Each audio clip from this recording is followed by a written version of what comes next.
Okay, so this is called AI and the happy culture of the Banff transplant pathology meetings comes of age. Doesn't age 33 seem like that? Coming of age. Reflections on the Banff classification, working groups, and 33 years of all things Banff. Now, when there was a Banff meeting in 2022, I predicted that we would be able to reverse engineer histology, by which I mean that you could put in data and say this is what the patient has and the various parameters about the patient, and the machine would spit out a picture of what the biopsy would look like. Because in radiology you can do that. You can make deep fake radiographs that look just like real x-rays, only they aren't real. The machine makes them from the data that you put in. So in 2022, I predicted that we'd be able to do that by 2024. We can't yet, but what we can do is sort of similar. There are two ways to create microscope sections. One is to freeze the tissue to a frozen section. The other is the paraffin embedded and to do paraffin sections. The paraffin shows a lot more detail, and the frozen section is vague and muddy and stuff. But what you can now do with AI is give the AI the frozen section, and it'll show you what the permanent section, what the paraffin section would look like. So that's kind of close to what I was predicting, not exactly. Famous physicist Richard Feynman said, "What I cannot create, I do not understand." And in this instance, what that really means is that when pathologists like me really can reverse engineer pathology, then we'll understand what we're doing much more than we do today. We'll then know what the essence of histology pathology is in a way that we just don't know today. So I'm looking forward to that. I'm sure that point's coming. So therefore, the histology metaphor for life, taking what the pathologist sees under the microscope, using that as a metaphor for life, doesn't really work yet, but it will when we're be able to reverse engineer pathology. And so the excitement for me of having Jacob Dremko, the radiologist, speak in this course. We've never had a radiologist talking in here before. Had to do with the fact that radiology is ahead of pathology in terms of what AI is doing, the impact that it's having, and they can now create deep fake radiographs. Okay, so one of the things I wanted to talk about as part of this happy culture of Banff is the unseen forces favoring success, unexpected people helping me in my career. There's been a lot of that, and it reminds me of J.D. Salinger's quote, "I'm kind of a paranoiac in reverse. I suspect people are plotting to make me happy." And I do kind of feel like that. For instance, this dinner, December 1st, that's the most amazing thing. I never would have thought anything like that would happen. So you guys are part of the plot. But yeah, my mentor, Robert Heptonstall, he had a big impact on my life, but probably nothing was greater than the impact that he has had on the idea of my surrounding myself with the young people that I'm training during my whole career. Who does that? Nobody does that. except me. Where did I get the idea? Well, when I was in my PGY 1 year, my first year of training in pathology, I thought it'd be cool to get 5 Oberlin College students to do their winter term with me that January 1973. And while Johns Hopkins was teaching me about pathology, I would teach them about medicine and life in general and stuff. And Robert Heppenstall thought that was so remarkable that nobody does that. Everybody, when they start a medical career, is so worried about the details of the medical career that they would never take on something else at the same time. And he said it was unusual enough that he thought I should continue it. So I obviously have, right? So on the door of my office are the names of the students who have shared that office with me, and I've had as many, when I had a bigger office, I had as many as 7 students in there with me at the same time. And when I asked 7, I told them there were other rooms we could use. They all said, no, we're staying here. I said, oh, really? You'd have more space somewhere else? They said, no, we want to stay. So anyway, it's kind of cool, and it's also unique. And for a long time, you would have said that, yeah, it's just something weird that you're doing. You know, it's just, yeah, it's not consequential.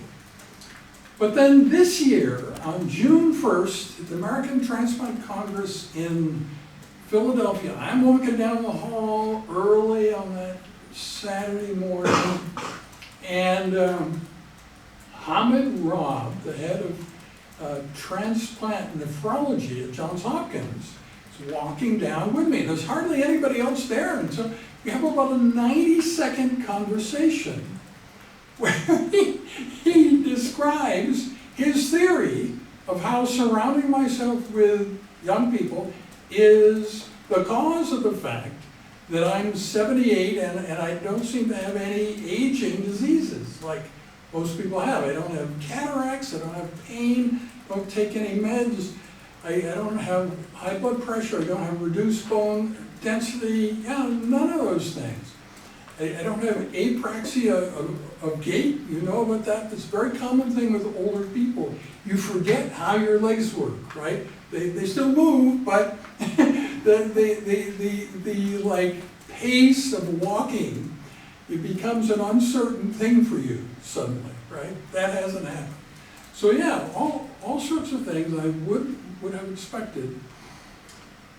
So yeah, and we've been discussing it now ever since, and it really does seem to be that surrounding myself with you guys did that. The other thing that was kind of interesting relating to this course, if you think about the quality of this course, the resources of the course, there's something kind of aberrant that happened in 2015. It's not the coolest thing ever. I could have never done this myself. In 1,000 years, I didn't have the resources, I didn't have the input from people. So at that time, we had been running this course for 4 years, and the Central University became sort of fascinated with the course. Without asking me or anything, they decided to structure an entire issue of the alumni magazine, New Trail, around the idea of the future and, you know, technology in the future. And they interviewed all the people who were teaching in the course and so on. But they had, I mean, many more people working on this than I ever could have got working on something, and they're the Central University, so they have all the resources of that. So that issue is so much better than it would have been if I had written it personally, and it makes the course look so good, right? They don't say, you know, that this was written by people in the course, because it wasn't. But they interviewed practically everybody teaching in the course, and it was just, it gave us a little blip in terms of kind of impact on campus that we couldn't have achieved any other way. And it's not something that I pitched to them. So their power and mine is so different that they didn't say, well, Dr. Solez, can we do this? And he said, we are doing it. I said, okay. Yeah, so that's also cool. Then there's Ching-Yin Wong. She is an internal medicine trainee at the University of Montreal. But back in 2020, she was a medical student who came here for her CARMS interview looking at pathology residency positions, only that wasn't really why she was here. She had studied the Banff classification, was determined to meet me. That whole day she was here, she saw me once and then she was trying, and so we only met for 45 minutes, and that's the only time we've ever met in the whole history of the universe, and yet she's been working with me ever since then. And she did this picture of me and the robotic dog, and as many of you know, many other useful pictures. And yeah, it's just a completely unexpected thing to have that kind of a fan, you know, who would come all that distance. Yeah, so that was also cool. And then this is Victor Tron. He was the chairman of pathology here from 2000 on. And he really empowered me. I had started this thing called NKF Cyber Nephrology, kind of like kidney medicine on the internet, cyber nephrology. He thought I should broaden that to all of medicine, cyber medicine, and that's what we did. Yeah, it was really cool. So he was very helpful to me in that. And then Gary Ignoyan, I'll show you 2 slides about him. Some of you may know we have a 2024 paper, but this 1993 paper is pretty interesting. This is an international disaster relief task force after earthquakes, bringing in like dialysis equipment for people who have crush injury-induced kidney failure. And the authors here, they're all clinicians except for me. And I was running this task force. Now, why did that happen? It's because clinicians had sort of an agenda for what they're supposed to be doing.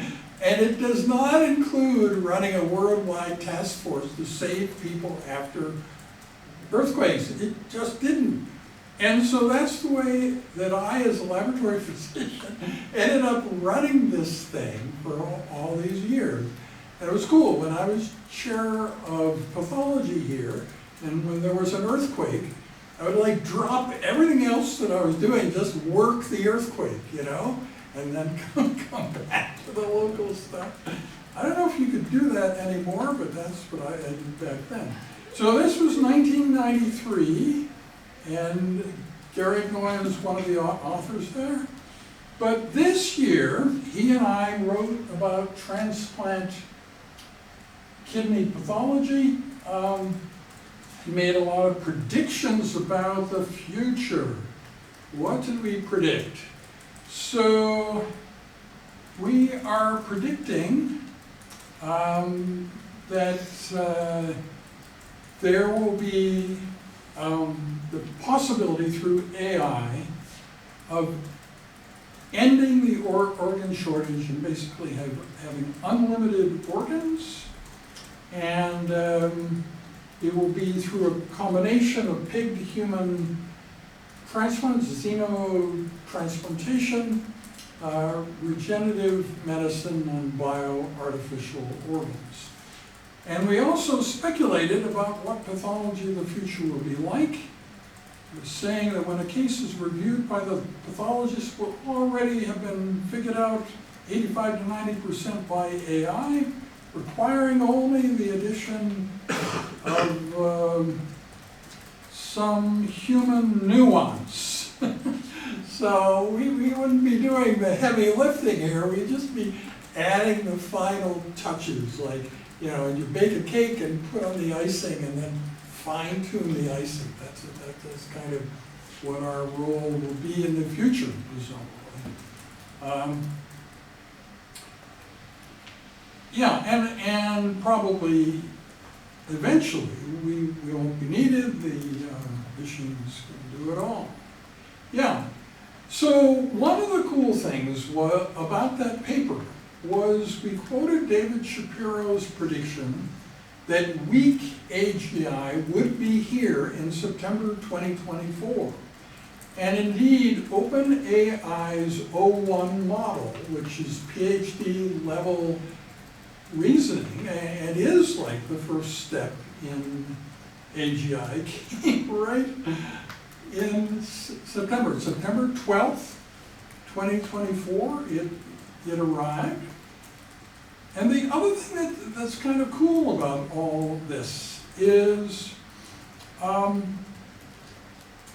when you think about AI optimism, like what AI can do for society, it turns out, for instance, if you use AI to improve mental health, you know, identifiable mental health things, makes a lot of other things better too. Makes the people more optimistic, more kind, you know, just human interaction in general improves, going way beyond what you might think of as medicine. And the other thing that's kind of cool about this, as we speculate about the future, we need to think of who will be the philosophers of the future. They're not going to be the same as the philosophers for everything else, the different people, and more women. How many of you know the name of any female philosophers? Like here, there are several. Martha Nussbaum and Elizabeth Anderson. Yeah, and they have really cool things that they're studying.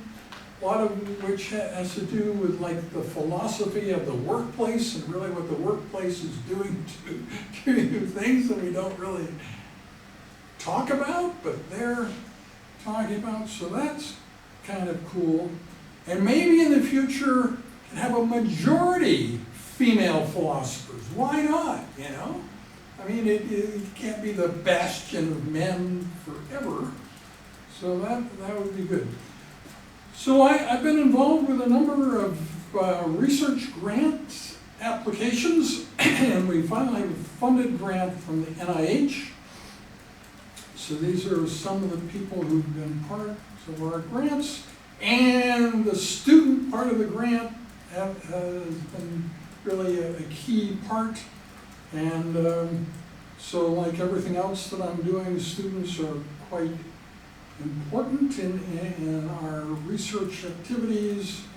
And as I've said, my healthy longevity comes from surrounding myself with the young people I am training.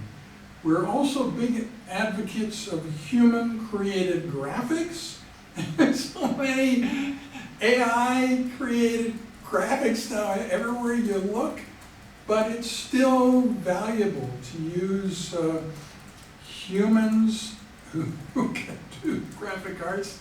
So in this Gary Agnoyan paper from 2024, we have these beautiful color images from a Shooter movie. Right.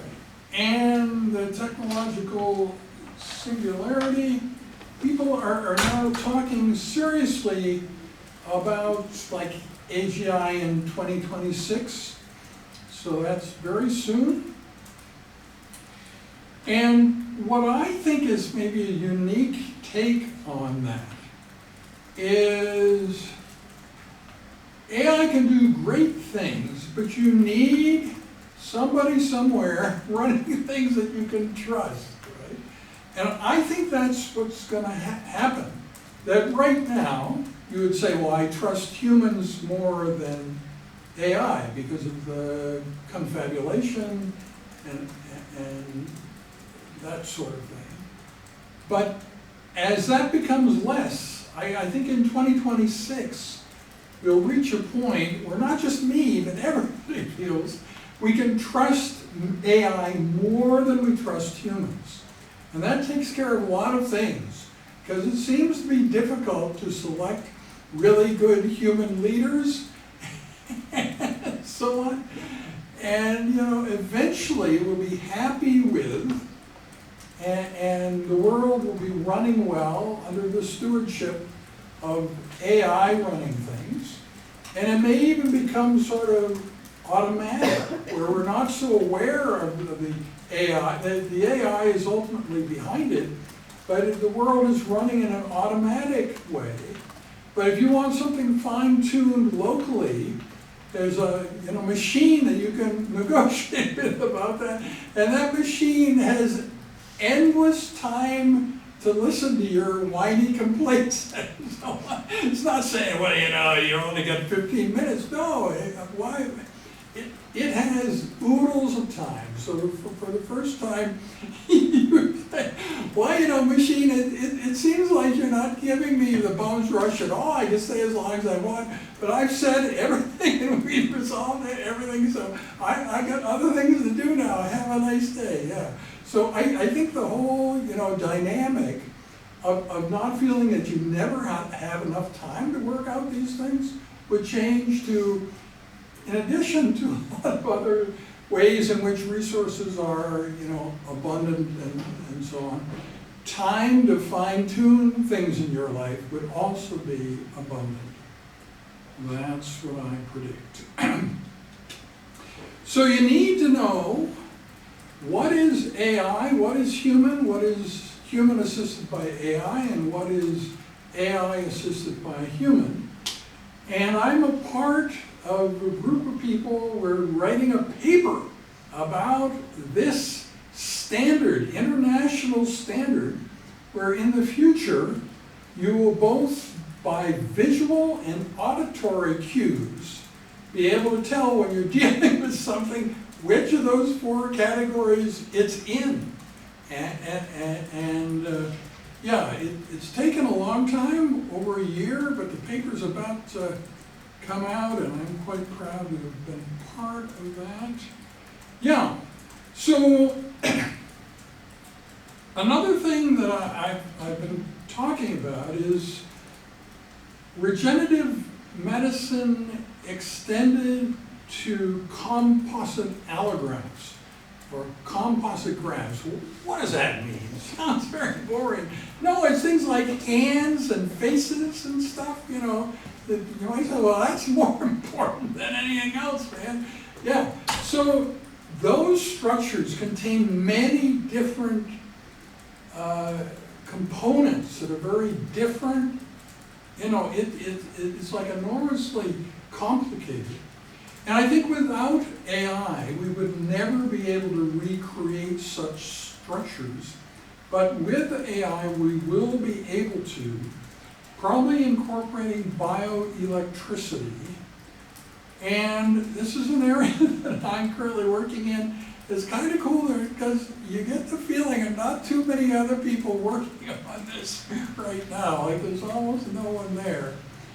But this is Rich Sutton at the top. He's the origin of a lot of what I know about AI. He's the best known AI person here locally. And then Michael Levin, who is the bioelectricity person. And in lower animals, rather than having to know all the details on how to create an organ, you just create an electrical signal. Like, I want an eye here, I want a kidney here. And the body itself knows how to do it. So you give the signal, and then the body says, okay, and it creates a new eye or a new kidney or whatever you want.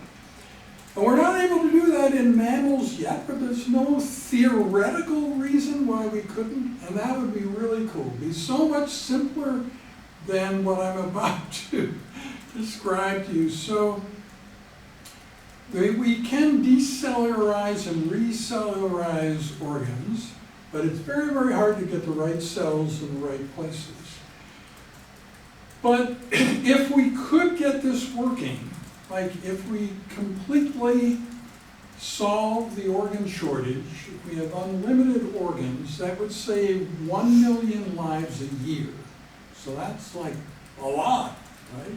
That would be really cool to be able to do that. And AI can assist, and we need AI assistance because the possible approaches to xenotransplantation, stem cell generated regenerative medicine organs exceeds human cognitive capacity.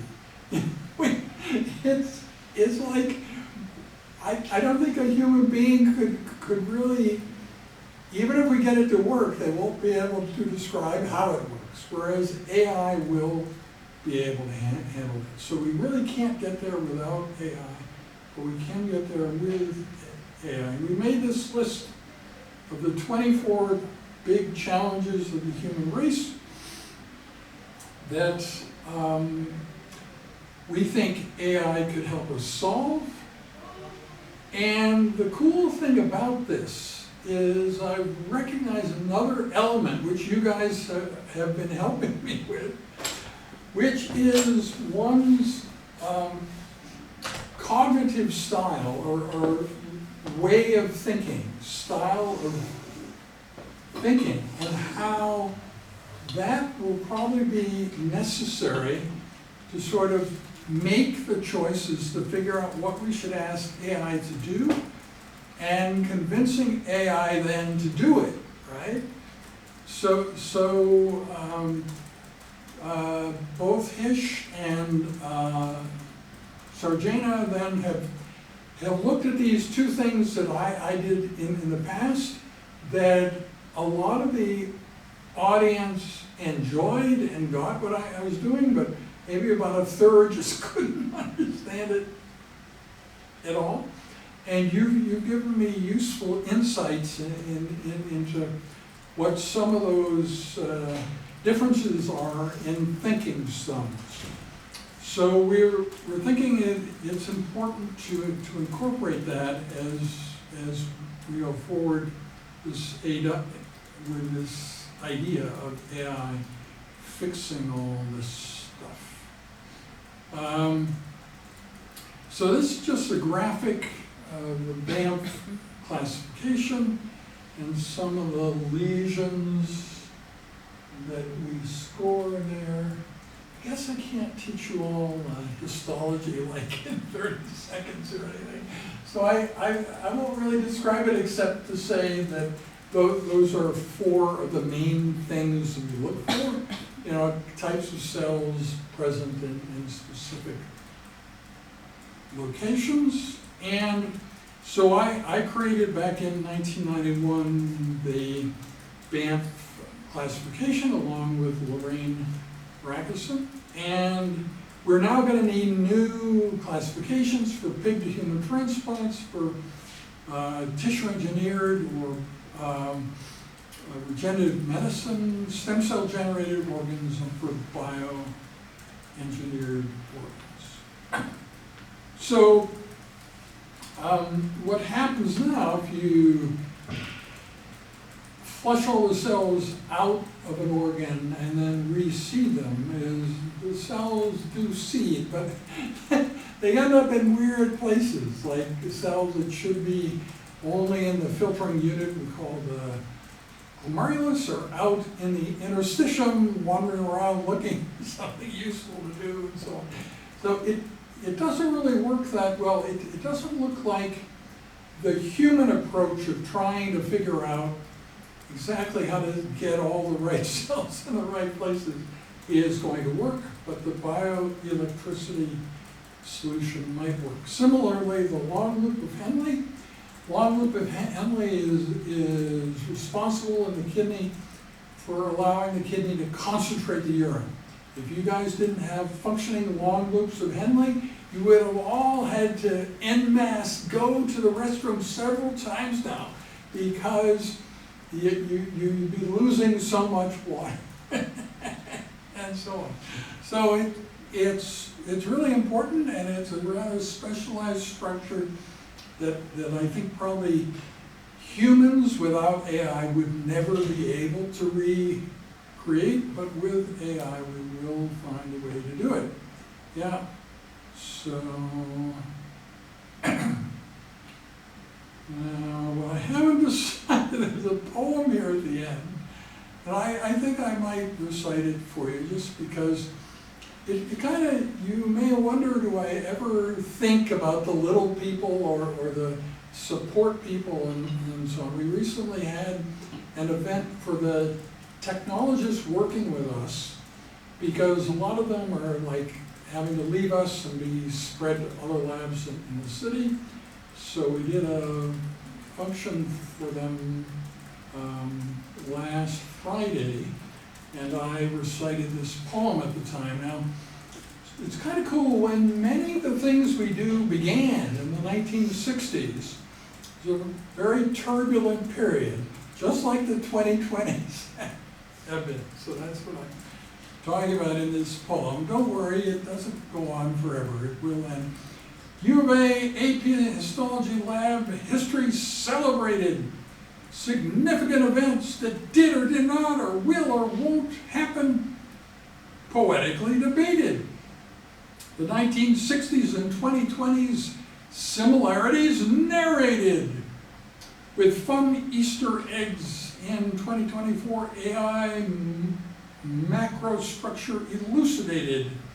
They say, if you think you remember the 60s, you weren't really there. And that's fair. Many of you weren't there. But that's when many things here began. Cytology, 1962. Electron microscopy, 1963. Renal biopsies in 1967. Oh my heaven! It was a true Wild West period of turbulence, much like the 2020s period of political turbulence, but with more hippies and long hair and counterculture everywhere. First kidney biopsy was on December 6, 1967, taken and reported with EM 16 days later as early membranous GM. That biopsy was early in many senses. First kidney biopsy in the Prairie Provinces. From there on, the rich history continues. None could have happened without our wonderful tech retinues. Technologists are the backbone of the great things the lab has done. AP Histo Laboratory is a model for comradeship mastery. The old kidney biopsy card file is still under my office steampunk lights, but no one has requested a lookup for many months or fortnights. Soon with AI, we'll be able to reverse engineer histology and our clinical data. We will show you what the slide will say, but we will still need text to plumb the deep fake mysteries, and we will better understand what histology meant in past centuries. In the larger realm, AI can make us more human and bold. AI fixing mental health reduces mean-spiritedness of the world. AI optimism also involves studying of philosophers of the future. Some are talented women who can hope for great outcomes nurture. In the end, the best days of the lab can still be in the future tense. We still have each other despite our spread around locations. Hence, we will make technology work to create tech happiness, and it can be a win-win all around with no distress. Ladies and gentlemen, that endeth the lecture. My goodness, yeah. So, I was worried that would be too long, but I guess it's a little bit on the short side. But it's better to be on the short side, yeah. Okay, any questions about this? Do you feel traumatized to have had somebody pretend that you know more medicine than you do? No, it's not too bad? Okay. Yeah, Sarjana. Something that I thought was really interesting in the abstract that you shared Right. was the mention of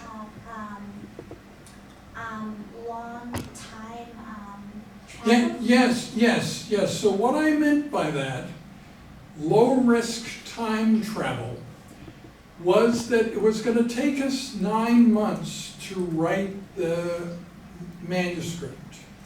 And it's a very important area right now where things are moving very quickly. So if by the time we produced the manuscript, if it was 9 months out of date, because it took us 9 months to create it, that would be like worthless. So we need to imagine this kind of low-risk time travel where as we're writing the thing, we're keeping track of the other new things happening and can incorporate them. So even if 8.5 months into our 9 months writing of the thing, if something important happens, we can incorporate that into the paper. So that's what I meant by low-risk time travel. And indeed, in the draft of the manuscript we have now, we have succeeded in that. We have, I think, 8 or 9 different areas where new things have happened very recently that have had a big impact. Of course, one of those is the Nobel Prizes received in physics and chemistry for AI, right? This was quite unexpected. You would think Nobel Prizes in physics should be physics, Nobel Prizes in chemistry should be chemistry, right? To have them both be AI was really cool. It shows how important AI is right now. So those are like 2 of the 8 things.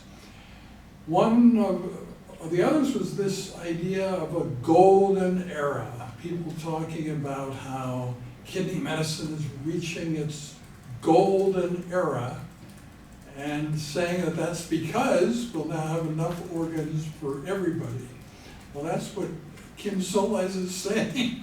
we aren't doing it yet, right? But anyway, I thought that was really cool that even though we have not achieved that yet, we don't have organs for everyone, people are convinced enough of what we've been talking about, that they're talking about this golden era coming. So that's really cool too. And another thing has to do with quantum. You may wonder why this course devotes so many lectures to quantum biology. You don't get that anywhere else. The people at other institutions are not studying quantum biology. But what is really clear now is that these algorithms that you've been hearing about in those lectures can be used without quantum computers.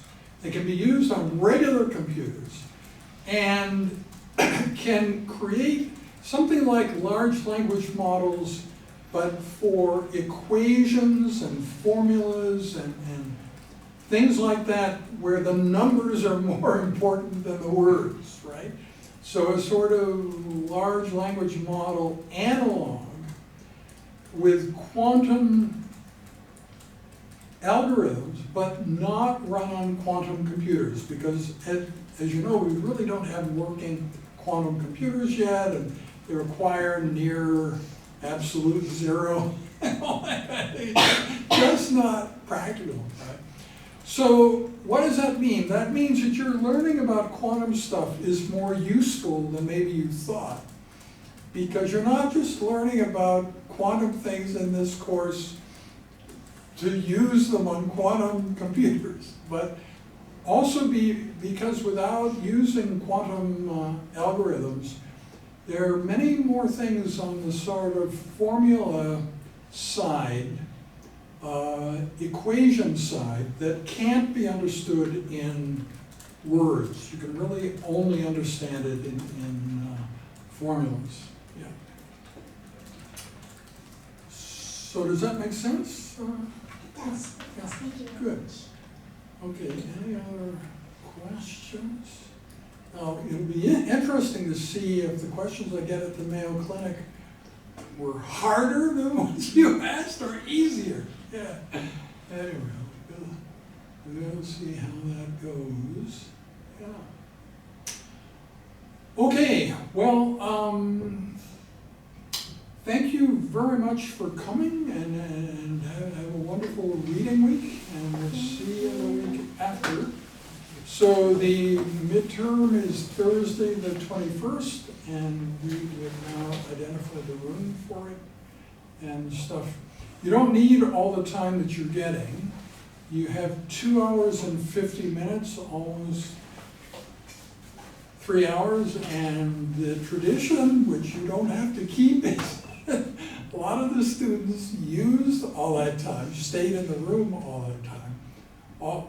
Although I think the usual way of doing that is you finish everything else and just work on Shauna's questions, because probably more effort put into them will not only get you a higher grade from her, but more interesting feedback.